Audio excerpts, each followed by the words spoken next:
Oke, selamat pagi, salam sejahtera bagi adik-adik sekalian. Kali ini kita akan belajar tentang matematika terapan, khususnya dalam jaringan, yaitu topiknya adalah basis bilangan. Di sini videonya ada 4 bagian. Untuk pertemuan pertama, kita mulai dari 2 bagian dulu. Nanti pertemuan berikutnya adalah 2 bagian selanjutnya. Baik, untuk basis bilangan terdiri dari 2 kata, yaitu basis dan juga bilangan. Nah, basis ini apa sih? Jadi basis itu adalah banyaknya digit bilangan yang kita ingin gunakan. Jadi kalau misalkan ada 10 bilangan, maka kita sebut sebagai digitnya adalah 10. Nah, di sini ada 4 basis yang biasanya kita gunakan. Yang pertama adalah basis 2, atau kita sebut sebagai biner, dengan digit yang digunakan adalah 0 dan 1. Contohnya 110001 di basis 2. Jadi bilangan 2 di sini itu menyatakan indeksnya. Kemudian bilangan basis 8 yang kita sebut sebagai oktal, digit yang digunakan adalah 0 sampai 7. Jadi sebanyak 8 digit. Contohnya adalah bilangan 72 di basis 8. Kemudian bilangan basis 10 atau desimal, dengan digit yang digunakan adalah 0 sampai dengan 9, sebanyak 10 digit. Contohnya adalah 195 di basis 10. Kemudian yang terakhir adalah basis 16 yang kita sebut sebagai heksadesimal. Digit yang digunakan adalah 0 sampai dengan 9, kemudian dilanjutkan dengan A, B, C, D, E, dan F. Sehingga komposisinya ada 16 bilangan, yang mana A di sini mewakili bilangan 10, B 11, C 12, D 13, E14, dan F15. Dan yang perlu kita ingat adalah 72 di basis 8 itu dia nggak sama dengan 72 di basis 16. Jadi bilangannya ini sama, yaitu sama-sama 72. Namun basisnya berbeda. Akibatnya adalah nilainya pun antara masing-masing basis ini juga berbeda pula. Dan inilah yang perlu kita tekankan untuk menuliskan setiap basis pada masing-masing bilangan guna menunjukkan dia ini berada di basis berapa. Baik, berikutnya tentang konversi. Nah, apa sih konversi itu? Jadi konversi itu adalah merubah basis bilangan. Jadi dari basis bilangan 1 kita rubah ke basis bilangan yang lain. Apakah nggak bisa di basis itu sendiri? Bisa. Cuma itu bukan konversi karena nilainya nanti kecenderungannya adalah sama. Nah, di sini yang pertama adalah bilangan desimal. Kita bisa lakukan konversi dari bilangan desimal ini ke biner, kemudian ke oktal, kemudian ke heksadesimal. Yang kedua adalah di bilangan biner, kita bisa lakukan konversi dari biner ke desimal, kemudian dari biner ke oktal, kemudian dari biner ke heksadesimal. Selanjutnya adalah dari bilangan oktal. Kita bisa konversikan dari basisnya oktal ke desimal, kemudian oktal ke biner, dan oktal ke heksadesimal. Dan yang terakhir adalah bilangan heksadesimal. Kita bisa lakukan konversi dari heksadesimal ke biner, heksadesimal ke desimal, kemudian heksadesimal ke oktal. Jadi dari keempat basis bilangan ini, kombinasi konversinya kita dapat 12. Dan akan kita bahas satu persatu terkait konversi dari masing-masing basis bilangan ini. Oke, next. Yang pertama adalah konversi dari desimal. Jadi di sini induknya adalah desimal, ya. Nah, kita akan rubah basis bilangan desimal ke basis bilangan lainnya. Apa aja? Yaitu bilangan desimal kita akan konversi ke biner, bilangan desimal kita akan konversi ke oktal, dan bilangan desimal kita akan konversi ke heksadesimal. Baik, yang pertama adalah desimal ke biner, dari basis 16 ke basis 2. Stepnya bagaimana? Langkahnya adalah kita lakukan pembagian bilangan desimal dengan 2. Kenapa kok 2? Karena endingnya kita ingin dia ke biner. Jadi masing-masing bilangan desimal tadi kita akan bagi dengan 2. Kemudian kita ambil sisa pembagiannya. Seperti itu. Jadi saya ulangi lagi. Masing-masing desimal kita bagi dengan 2. Kemudian kita ambil sisanya. Nah, contohnya bagaimana? Contohnya adalah saya punya bilangan 67 di basis 10. Mohon maaf, tadi desimal basis 10 ya. 67 di basis 10 ini kita akan konversi ke basis 2. Seperti ini. Nah, bagaimana caranya? Kita tulis 67. Kemudian 67 ini kita bagi dengan 2. Berapa hasilnya? Kita ambil bilangan bulat yang positif yang mendekati dengan 67 sebagai hasil baginya. Yaitu siapa? Bilangan terdekatnya. Kalau kita ambil 34, maka menghasilkan 68. Karena 2 kali 34 adalah 68. Padahal yang kita ingin bagi adalah 67. Jadi hasil bagi terkecil dari bilangan 2, ya, dari 67 dibagi dengan 2 adalah bilangan 33. Kenapa? Karena 33 kalau kita kalikan dengan 2, maka kita akan menghasilkan bilangan 66. Mendekati 67, namun dia nggak pas, dia punya sisa. Berapa sisanya? Sisanya adalah 1. Ya. Jadi 2 ini sebagai pembagi, kemudian 33 sebagai hasil bagi, kemudian 1 adalah sisa. Atau kita dapat tulis dalam bentuk 67 ini sama dengan 2 dikalikan dengan 33 ditambah dengan 1. Apa gunanya kita menuliskan persamaan seperti ini? Untuk memudahkan kita dalam menentukan hasil bagi dan sisanya. Oke, kita lanjutkan. 33 ini kemudian kita lanjutkan kembali. Kenapa? Karena dia masih bisa dibagi dengan 2. Jadi 33 ini kalau kita bagi dengan 2, maka bilangan bulat positif terdekat sebagai hasil baginya adalah berapa? Benar, 16. Kenapa? Karena 2 kalau kita kalikan dengan 16, hasilnya adalah 32. Sisa berapa? Sisa 1.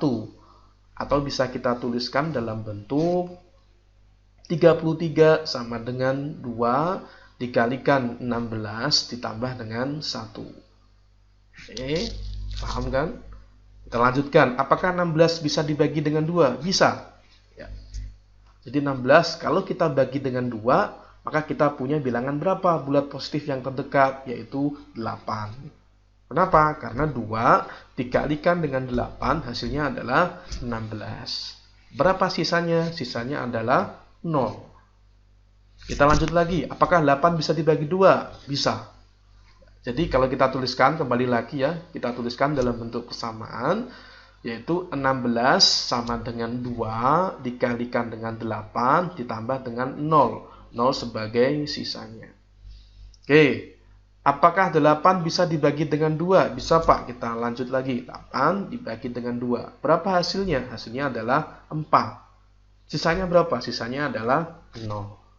Kita lanjut lagi. 4 kita bagi dengan 2. Hasilnya berapa? Hasilnya adalah 2. Sisa 0. Apakah bisa diteruskan lagi? Bisa. 2 kita bagi dengan 2. Kita punya hasil bagi antara 2 dengan 2 adalah 1. Dengan sisanya adalah 0 juga. Yang bisa kita nyatakan dalam bentuk 2 sama dengan 2 dikalikan dengan 1 ditambah dengan 0. Jadi 0 sebagai sisanya. Selanjutnya 1 ini ya, kalau kita bagi dengan 2, maka hasilnya adalah 0. Kenapa? Karena dia nggak bisa dibagi. Kita nggak bisa menemukan bilangan bulat positif sebagai pembagi dari 2. Ya, berarti sisanya berapa? Sisanya adalah 1 itu sendiri. Atau untuk memudahkan kita dalam memahami, kita nyatakan dalam bentuk 1 ini ya, sebagai bilangan yang akan dibagi 2. Itu akan sama dengan 2 dikalikan dengan 0 ditambah 1. Nah, seperti itu. Apakah 0 ini masih bisa kita bagi dengan 2? Ya, nanti 0 kita bagi berapapun kecuali bilangan 0 akan menghasilkan 0. Ya, jadi dalam setiap pembagian, kalau hasilnya sudah 0, maka kita stop iterasinya atau langkah selanjutnya. Jadi dari sampai sini kita berhenti karena sudah bisa menghasilkan 0 seterusnya. Nah, setelah itu dari hasil akhir 0 tadi kita tulis dari formasinya dari bawah ke atas, yaitu 1 0 0 0 0 1 1 sebagai sisanya tadi. Jadi sisa kita tuliskan kembali dari bawah ke atas. Maka dapatlah bilangan biner sebagai konversi dari 67 basis 10 dikonversi ke biner menghasilkan 1 0 0 0 0 1 1 di basis 2. Nah, seperti itu. Mudah kan?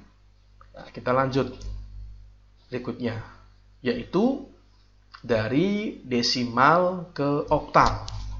Nah, jadi bilangan basis 10 desimal ini kita akan lakukan konversi ke basis 8. Ya, bagaimana caranya? Caranya adalah kita lakukan pembagian bilangan desimal ini yang di basis 10 dengan 8. Kenapa? Karena endingnya adalah oktal, yaitu 8. Kalau yang tadi desimal dengan biner, kita konversinya itu kita bagi dengan 2. Kenapa? Karena pengennya ke biner. Tapi kalau sekarang desimal kita ingin konversi ke oktal, yaitu basis 8, maka pembagian dari desimal ini, bilangan pembaginya ya atau penyebutnya adalah 8. Kemudian kita ambil sisa pembagiannya. Dan ini stepnya sama dengan yang sebelumnya. Oke, kita kasih contoh. Sama bilangannya, yaitu bilangan 67 di basis 10 atau desimal. Kita akan konversi dia ke basis 8. Gimana caranya? Oke, perhatikan 67 ya kita tulis, kita bagi dengan 8. Berapa hasilnya? Bilangan bulat terdekat yang positif yang apabila dikalikan dikalikan 8 menghasilkan 67 yang terdekat, yaitu 8. Kenapa? Karena 8 kalau kita kali 8 hasilnya akan 64. Mendekati 67. Kenapa kok nggak 9? Karena kalau kita kalikan 8 dengan 9, hasilnya adalah 72, melebihi dari bilangan yang ingin kita bagi. Oke, sehingga kita tuliskan 8. Jadi 8 kali 8 adalah 64. Sisanya berapa? 67 dikurangi 64, sisanya adalah 3. Apakah bisa lanjut? Kita lanjutkan lagi. Kenapa? Karena 8 masih bisa kita bagi dengan 8. Jadi 8 itu sebagai pembagi, 8 yang di tengah ini sebagai hasil bagi, 3 ini sebagai sisa. Sama kayak sebelumnya. Oke. 8 kita bagi dengan 8. Hasilnya berapa? Benar, 1, sisanya adalah 0. Kemudian kita tulis sisanya tadi dari oke, sebelumnya kita lanjut lagi. 1 ini kita akan bagi dengan 8. Ya, bisa nggak? Bisa nggak kita nemukan bilangan yang apabila dikali dengan 8 hasilnya 1? Ada Pak, seperdelapan. Nah, itu kan bukan bilangan bulat. Kita inginkan adalah bilangan bulat. Oleh karena itu, karena kita nggak punya, maka kita tulis dengan 0. Sisanya berapa? Sisanya adalah 1. Sama kayak tadi. Kenapa? Karena 1 itu sama dengan 8 dikalikan 0 ditambah 1. 1 sebagai sisa. Nah, dari 0 ini ingat sebelumnya bahwa kalau hasil baginya itu sudah mendapatkan nilai 0, maka kita hentikan atau kita stop langkahnya. Kemudian kita tulis sisanya tadi mulai dari bawah ke atas. Ya, dari 103 itu kita tulis kembali sehingga menghasilkan bilangan 103 di basis 8. Jadi 67 di basis 10, kalau kita ingin konversi ke basis 8, nilainya adalah 103. Nah, paham ya? Nah, berikutnya kita ingin mencoba untuk mengkonversi dari desimal ke heksadesimal. Nah, jadi dari basis 10 kita ingin konversi ke basis 16. Gimana caranya? Nah, sama ya. Karena kita endingnya adalah heksadesimal yaitu basis 16, maka kita bagi bilangan desimal ini ya yang basis 10 itu dengan bilangan 16. Kemudian kita ambil sisa pembagiannya. Sama kayak sebelumnya, cuma diganti pembaginya adalah bilangan 16. Oke, contohnya misalkan 92 di basis 10. Kita ingin konversikan ke basis 16. Caranya bagaimana? Tulis kembali 92. Kemudian kita bagi dengan 16. Ya, maka bilangan bulat positif sebagai hasil bagi antara 92 dengan 16 ya, yang terdekat adalah 5. Kenapa? Karena 5 kalau kita kalikan dengan 16 menghasilkan 80, sisanya adalah 12. Atau dalam heksadesimal, bilangan 12 ini merepresentasikan huruf C. Nah, seperti itu. Nah, kemudian apakah berhenti? Tidak, karena hasilnya belum 0. Kita lakukan lagi 5, kita bagi dengan 16. Berapa hasil baginya yang terdekat bilangan bulat positif? 0. Karena 5 dengan 16 itu lebih besar pembaginya. Atau kalau dalam rasional lebih besar penyebutnya. Sehingga hasilnya selalu 0. Dan sisanya adalah bilangan itu sendiri, bilangan yang dibagi yaitu 5. Oke, karena sudah 0, maka kita hentikan prosesnya. Kemudian sisanya ini kita tulis dari atas ke bawah, sehingga kita mendapatkan bilangan 5C. Jadi 92 di basis 10, kalau kita ingin konversi ke basis 16, maka hasil konversinya adalah 5C. Nah, oke. Maka untuk memudahkan dalam memahami materi ini, saya kasih latihan 1 ya dengan durasi 3 menit. Ini soalnya ya, silahkan dikerjakan dengan waktu 3 menit saja. Oke. Kemudian setelah bisa ya, ini ada kunci jawabannya. Ya, Anda bisa padankan hasilnya dengan kunci jawaban ya. Jadi hasil kerjaannya kita bandingkan dengan kunci jawabannya, yaitu ini. Ya, silahkan dikoreksi sendiri. Ya. Apabila ya jawaban nanti benar semua, silahkan dilanjutkan ke topik berikutnya atau video berikutnya. Namun bila ada yang salah satu saja, Maka kerjakan kembali sampai benar semua. Kalaupun ada langkah yang nggak paham, silahkan ditonton video ini berulang kali, ya. Dan kalau misalkan ada di YouTube, jangan lupa untuk di like dan subscribe. Oke, terima kasih dan selamat bekerja.